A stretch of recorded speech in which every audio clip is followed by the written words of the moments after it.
and thank you very much, Mr. Iyer. And the wonderful thing about Ideas of India, ladies and gentlemen, is that just as we were talking about technology, how it can sometimes disrupt calm, what we can do, in terms of finding our stillness and finding our calm in the midst of all that technology, we will now talk about how technology is truly changing our lives. This edition is, of course, about humanity's next frontier, and the one force changing it completely is artificial intelligence. It's not a tool, it's a revolution, it's a wave of transformation that will define the way we work, we think, we innovate.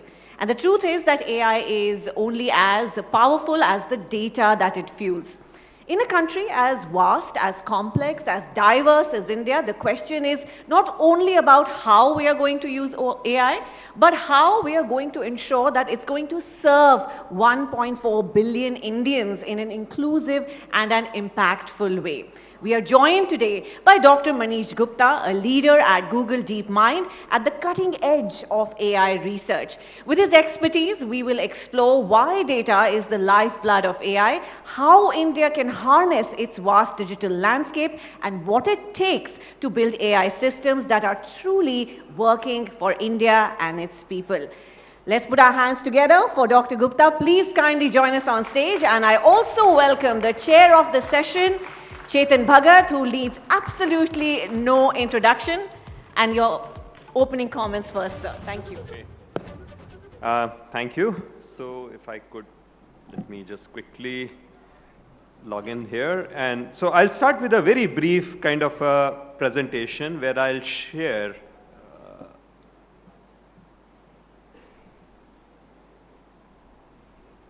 let me get to the right Wi-Fi.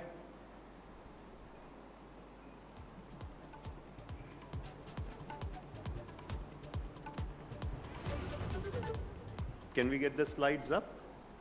Okay. Okay. So I come from this organization, Google DeepMind, where our mission is to build AI responsibly to benefit humanity. And one such application that recently caught the imagination was, as a result of this year's Nobel Prize in Chemistry, went to this work on AlphaFold.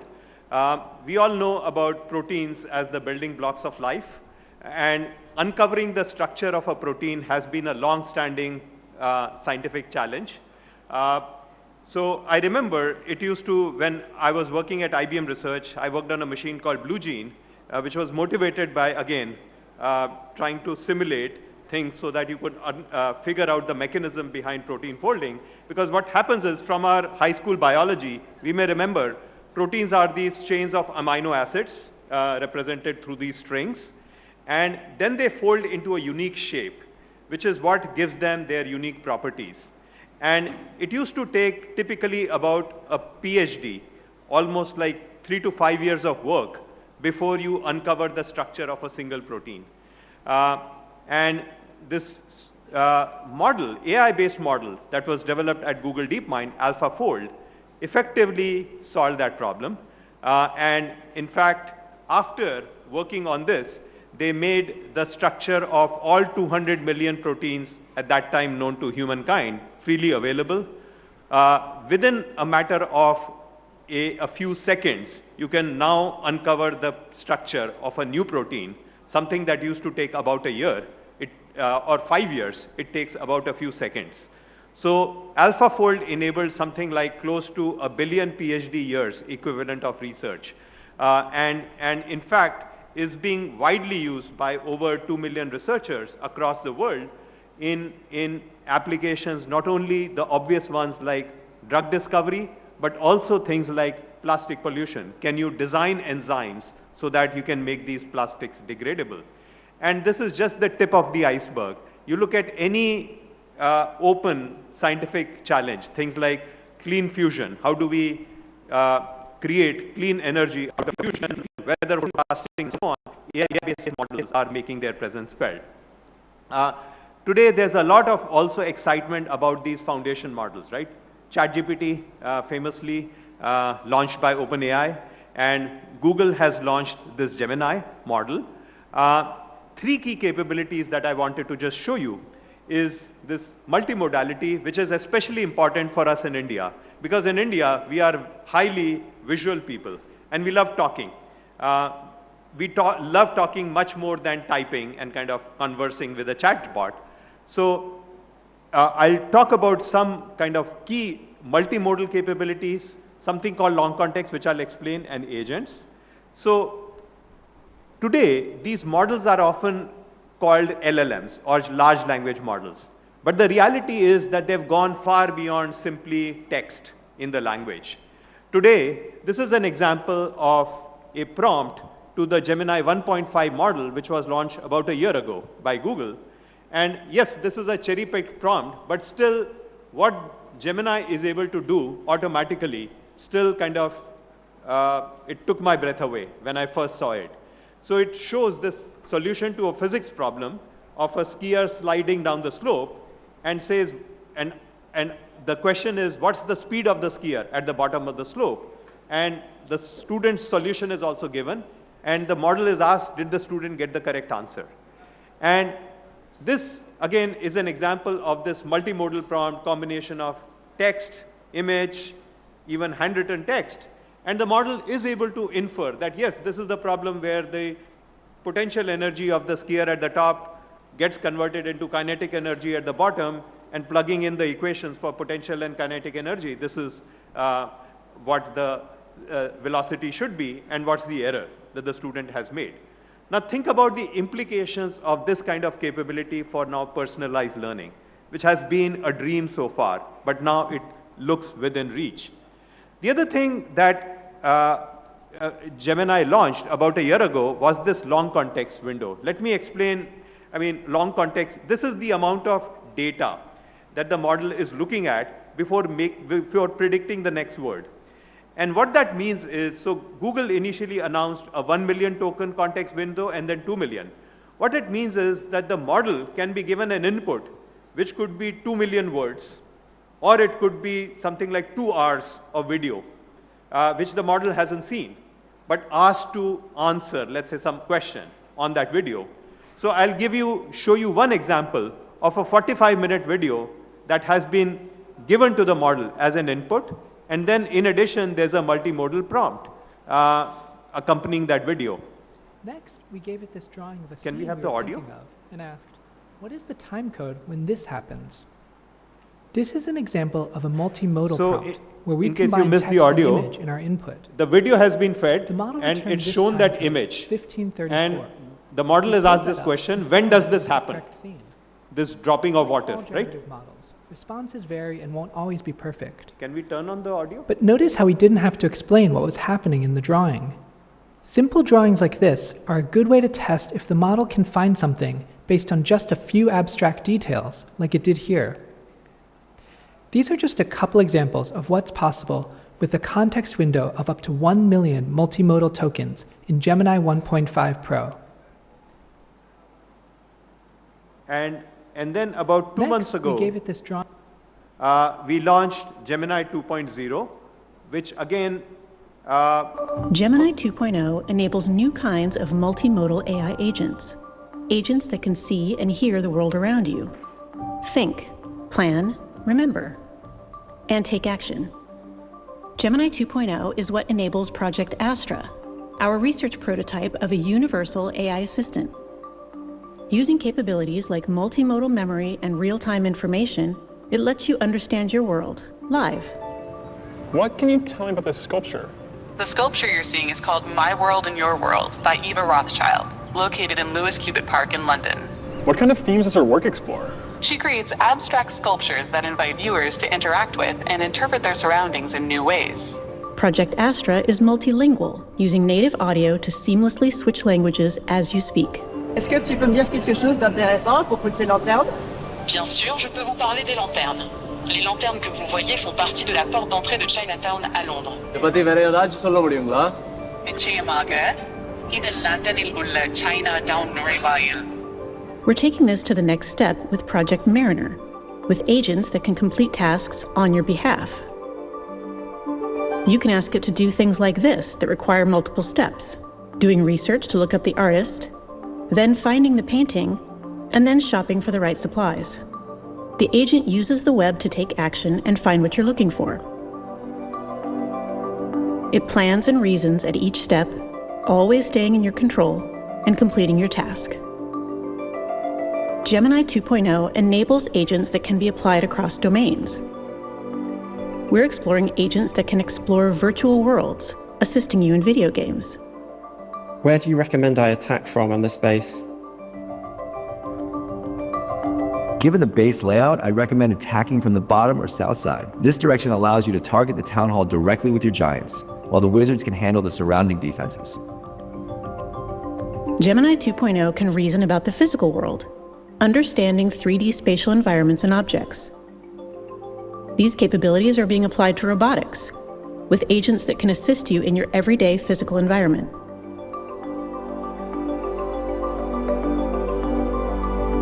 Learn more about how Gemini 2.0 is enabling the next generation of multimodal AI agents at deepmind.google/Gemini.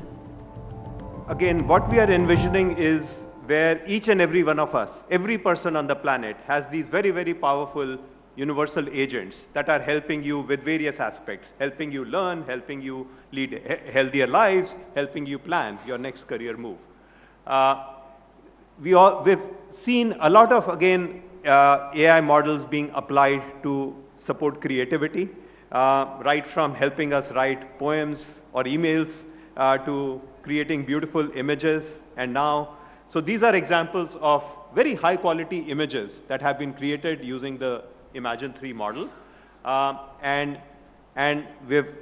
we and a whole bunch of our other colleagues in the industry have also now been launching video generation capabilities. So it's again being very exciting to see how human artists are beginning to use these kinds of AI tools to create more interesting art. Now I'd like to spend a few minutes on the key topic which is very close to my heart, which is how do we develop all of this AI capabilities in an inclusive manner so that each and every person on the planet gets the benefits. So it's led to work in my team in Bangalore in many of these areas. One of our prototypical users that we always thought about was that laborer's daughter in Chhattisgarh, that people in this room, right, we all have access to information at our fingertips. How do we get that laborer's daughter in Chhattisgarh access to the same level of information, right, as you and I in her native language? So what we saw was our team has been doing a lot of benchmarking, and we saw that there's a very significant gap between the quality of all models, including our own models from Google, on English versus most Indian languages. So I challenged our team to, our team had initially built in our early years at Google Research, when we started our journey about 5.5 years ago, that built the first such model Mural that at that time provided coverage of 17 Indian languages. And I challenged the team to cover all 22 scheduled languages. And I was very happy to see our lead, Partha Talukdar, come back and said, you're not being ambitious enough. So he pointed me to language survey data, which said that there are 60 Indian languages which have over 1 million speakers each, and over 125 languages that have more than 100,000 speakers. So he said, I want to create a model that understands all of those 125 plus languages. Now, easier said than done.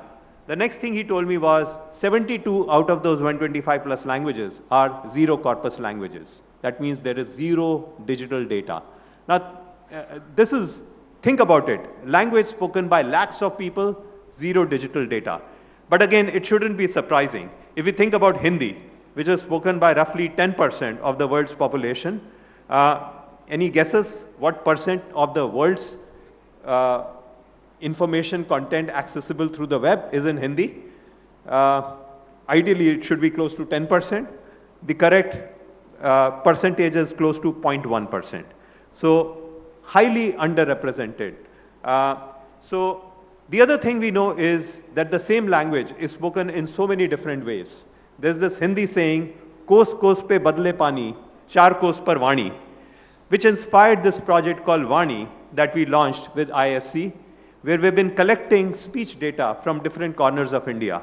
And the goal is by the end of this project to collect data from each and every one of the 773 districts. So we've made data from the first phase of this project collected from 80 districts freely available. It covers 59 Indian languages, and 15 of those languages used to be zero corpus languages. So we are hoping that as we continue this effort, hopefully we'll uncover all of the different languages, dialects, accents. The other thing that our team has pointed out is that it's not just important to understand the language, you also need to understand the culture. When you're responding to a user in Assam, you shouldn't come up with the response in English and simply translate that into Assamese. You should come up with the response rooted in the cultural context. So again, a lot of work that our team is doing right now on that. The other area in which very proud of some pioneering work that has been done by our team sitting in India is on making these models more efficient and elastic. Elastic in the sense that today, in a single model, when you, let's say, have a Gemini, let's say 16 billion parameter model, we build it in a manner that embedded inside that 16 billion parameter model are smaller models hiding. So that if you have a task, let's say a very simple task, who's Narendra Modi? You don't need a 16 billion parameter model to answer that question. A very simple model would be able to answer it. So you can have a simpler model do it.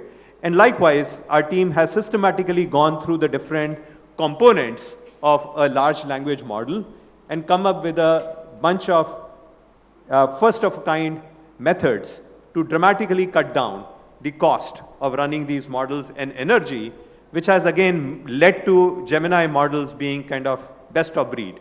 Yes, there's been a lot of, again, excitement around the launch of DeepSeek models, but again, with Gemini, we continue to hold, be at that frontier of extremely efficient models, and very proud of our team in India having contributed to making these models very efficient. And finally, agriculture, right, accounts for over 40% of the livelihoods in India are dependent on agriculture, and that's a field which has not been touched much by AI. So our team has built the first such model that based on satellite imagery, it is able to identify things like field boundaries, identify crops being grown and so on. So the idea is to build the low foundational layers of our agri stack, just like the mobile payments, right, in India were revolutionized by this Aadhaar stack, which started with giving a unique identifier, ID, Aadhaar ID to each individual. Likewise, through our work, we are giving a unique ID to each farm, so that now, when the farmer goes to get a loan from a bank or insurance for a crop, the provider can quickly identify, yes, what is the farmer growing, what is their expected income, and so on, right? And all of those things can be unlocked. So with that, let me stop. That AI is already here, transforming every industry, every aspect of how the world is run, which has been made possible through this rise of foundation models, which are using this generative AI methodology. But it's an amazing opportunity to develop models and solutions to bring benefits to billions of people. Of course, there are also a lot of challenges with these models, which I didn't touch upon, things like hallucinations, safety, bias, and so on, but happy to discuss more of those.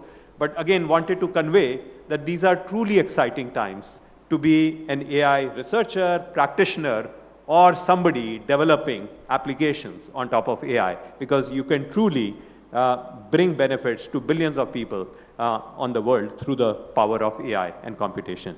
Thank you.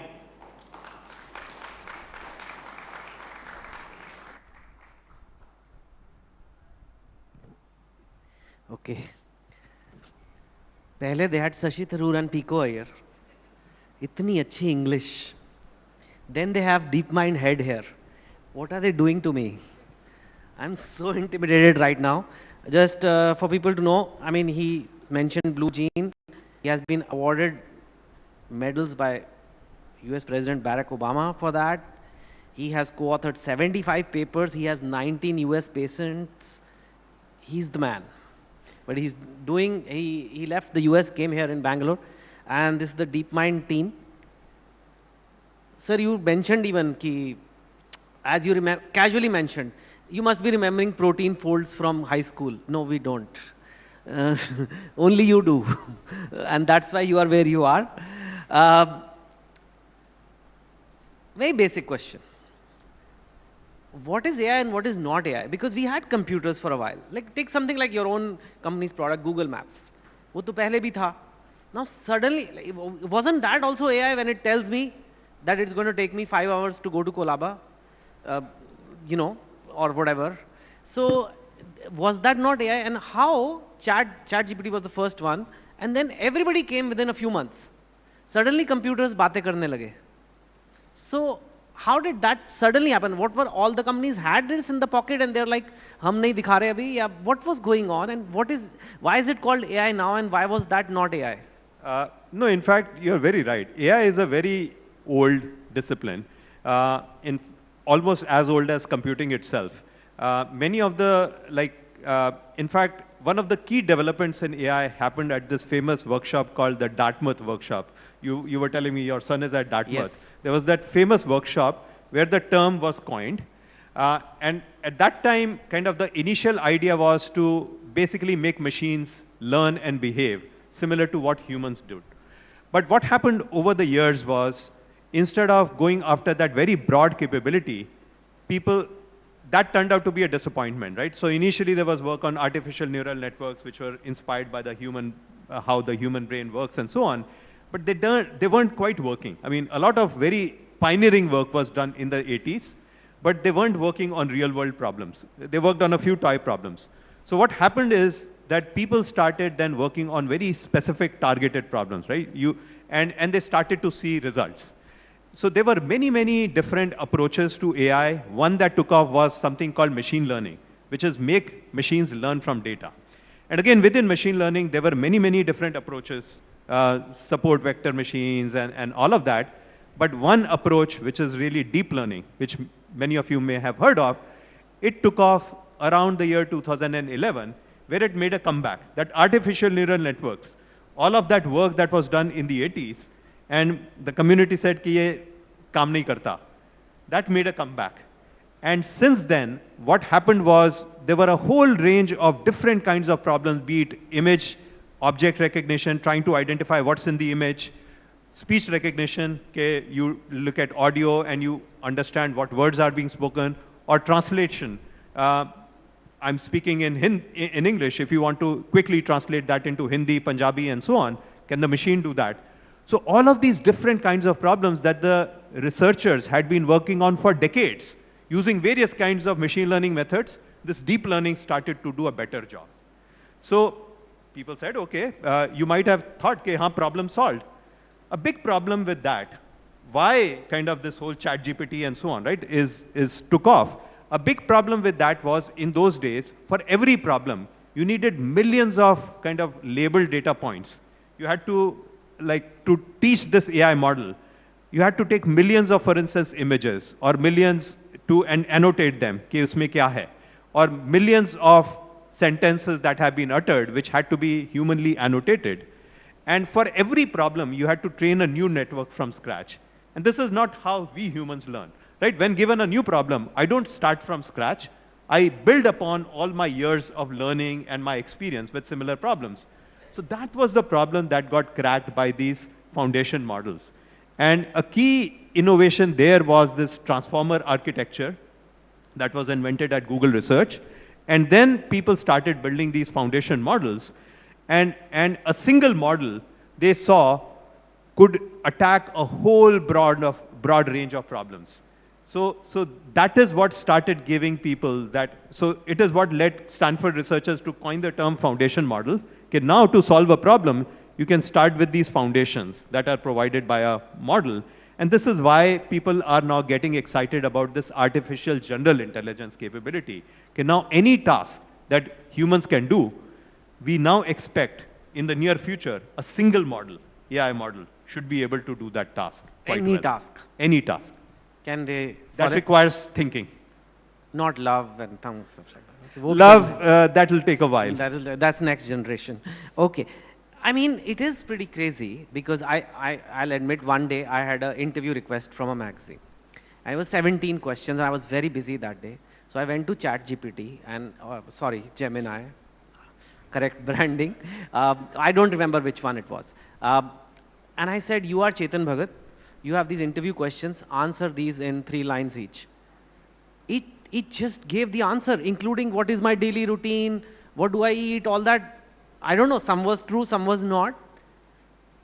And then sometimes I've given my whole article, if I've written, I say summarize it in 2 lines. वो कर कैसे रहा है? So, like, how is it doing it? Maybe we are just don't have the brain to understand. You can say that also. But, you know, by the way, he's my senior from college, IIT Delhi. He's an example of when IIT goes right. And I am the other way around. And his son also went to the same college as where my son goes. So that's quite interesting. So, anyway. No, in fact, I was just told yesterday that Chetan Bhagat would be hosting the fireside chat. I said, wow. So anyways, kar kaise rahe? So there's something called composition capability. So that these models, these are, as you build these very, very large models, what happens is there are different aspects of like that problem. And these are coming together through this composition that these large language models are able to do really well. So because what happens is there's all of this, like, I mean, for various questions, right? There is all of this information that they're able to process. So there is some part of the network that is helping them kind of provide those answers.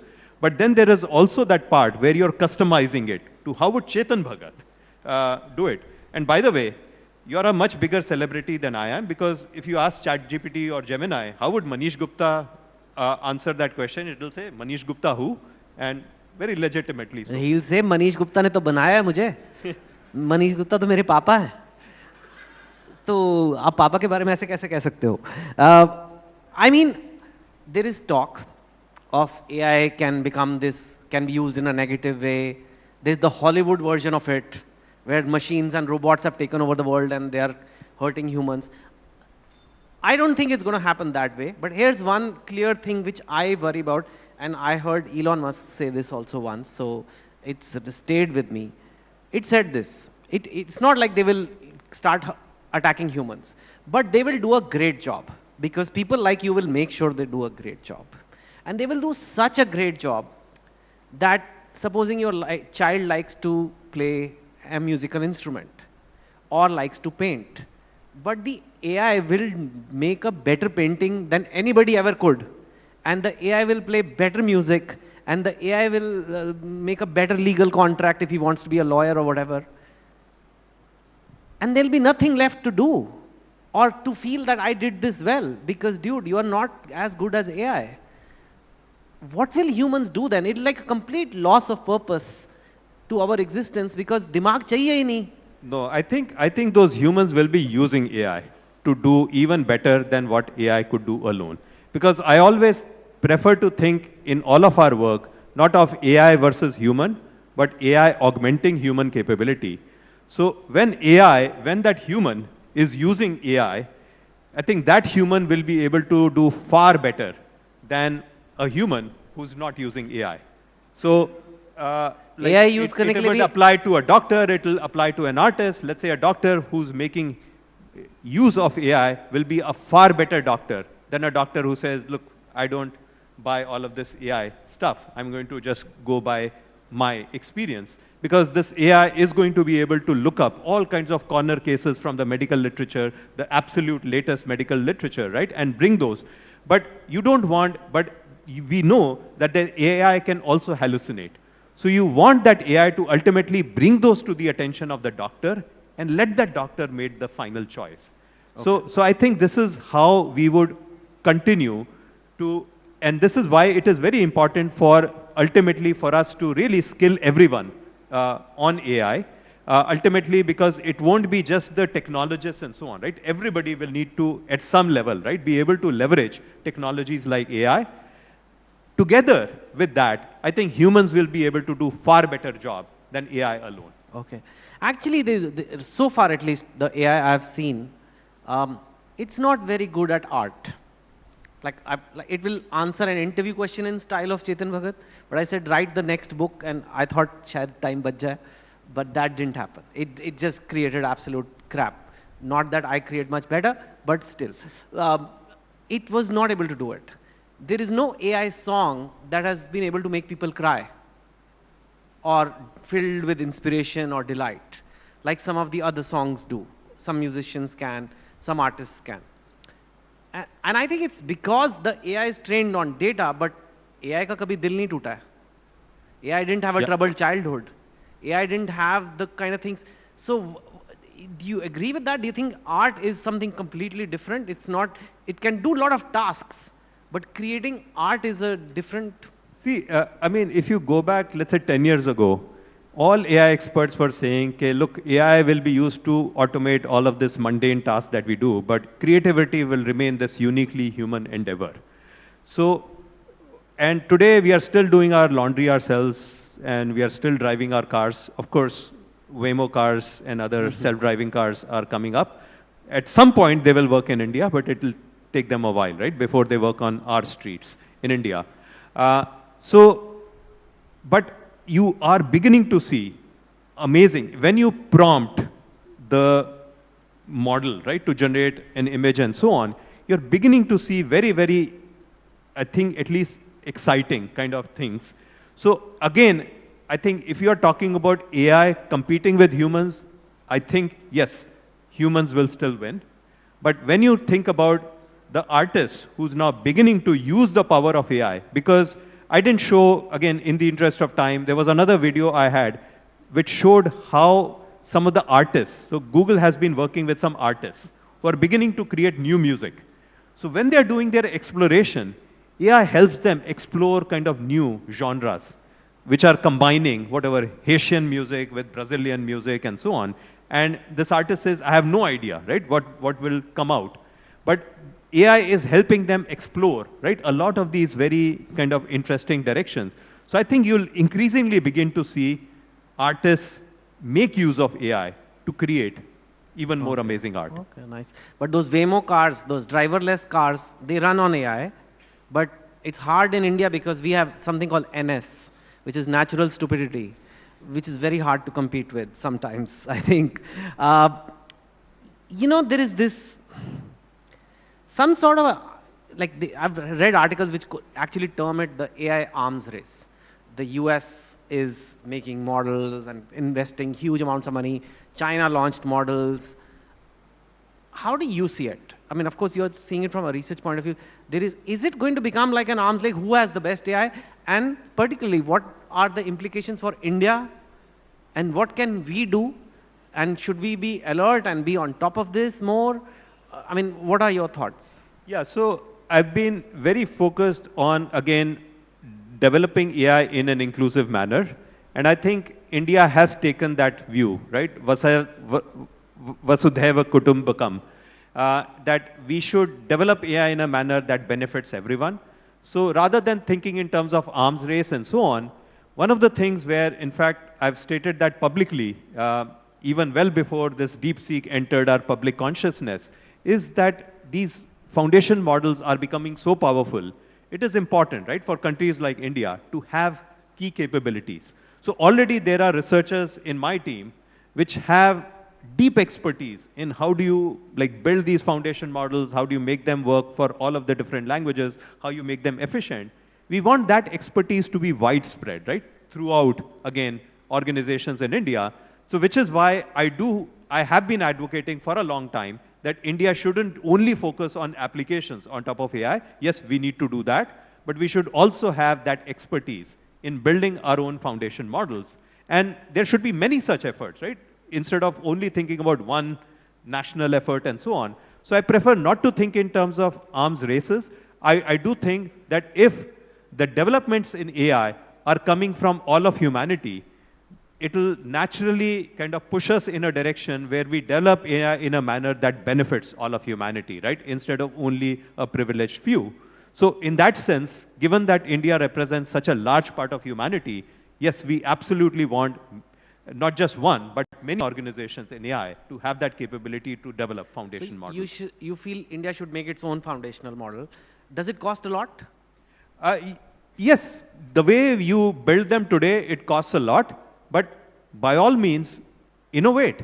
We haven't seen the last word on how these foundation models should be built, because some people just assume, take it for granted that, oh, it's going to cost hundreds of millions of dollars.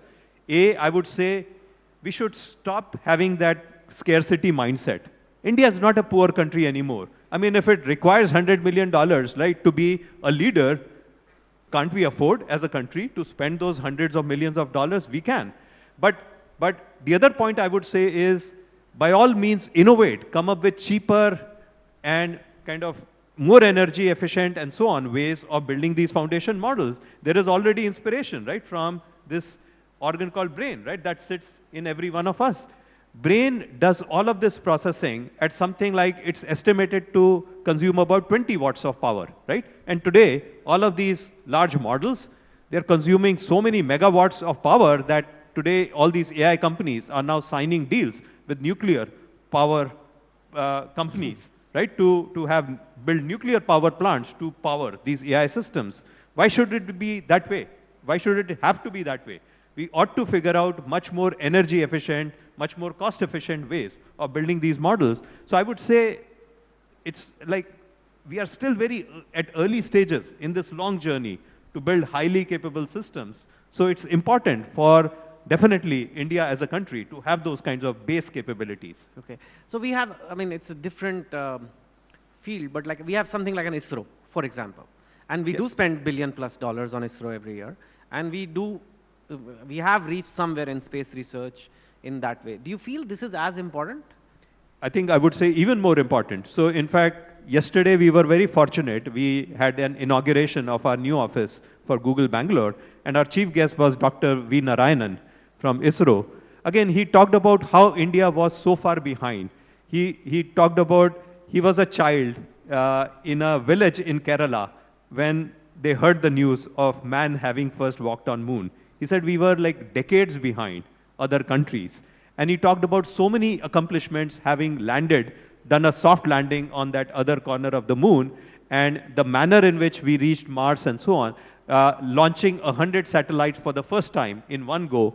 There are so many things that ISRO has done which are first in the world.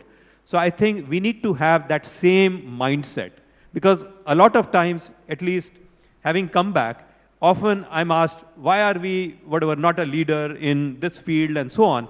And a lot of times people point to, oh, lack of money, lack of talent and so on.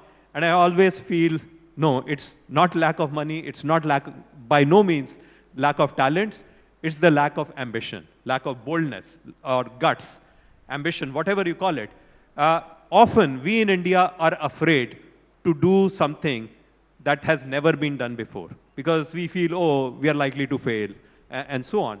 We need to drop those inhibitions. We need to have that boldness to do things which have never been done before. Nobody has ever built a foundation model, right, that would run on as much energy, right, as a laptop consumes. Why not? Go and build that foundation model. All right, all right. AI basically runs on a lot of data that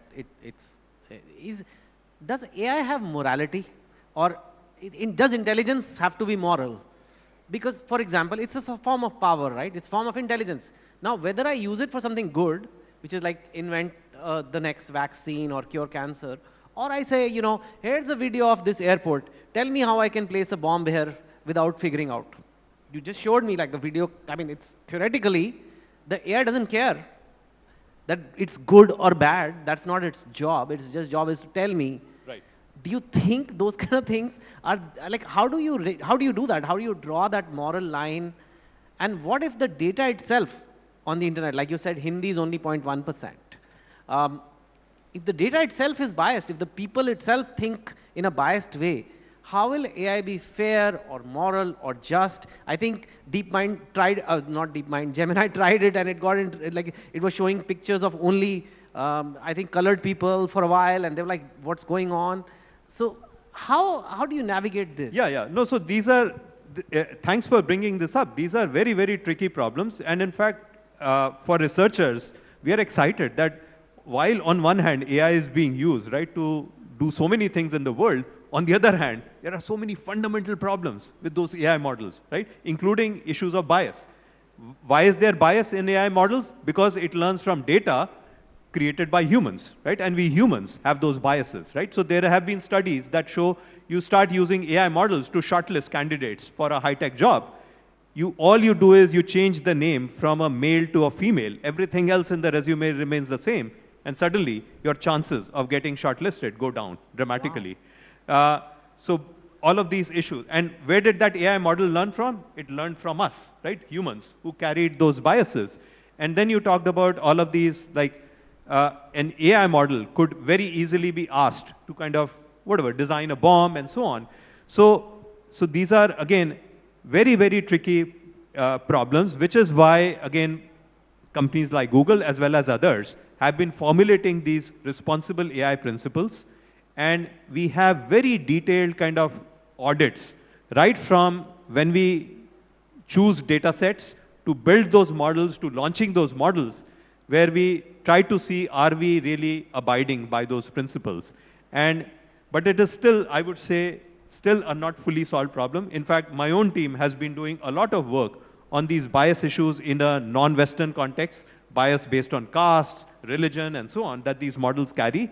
And we are also then working on techniques to mitigate those biases. It is still an open problem. Okay.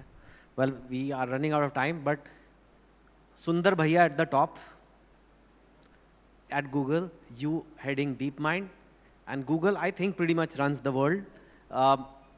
And it's you guys over there who are running the show, so we are very proud of you. It's basically Indians running the show at Google, I think. Of course, others also, but we'll claim it like that.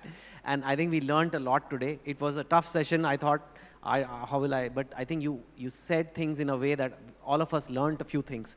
Even though we don't have so much NI, the natural intelligence to understand AI, but thanks for all the great work and making India proud. Thank you. Thank you, Chetan.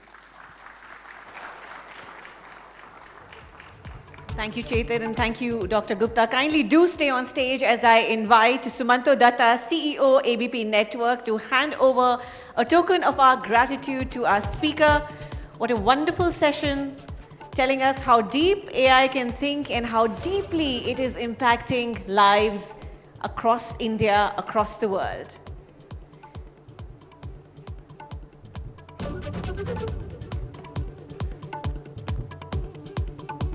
We can do with a louder applause, audience.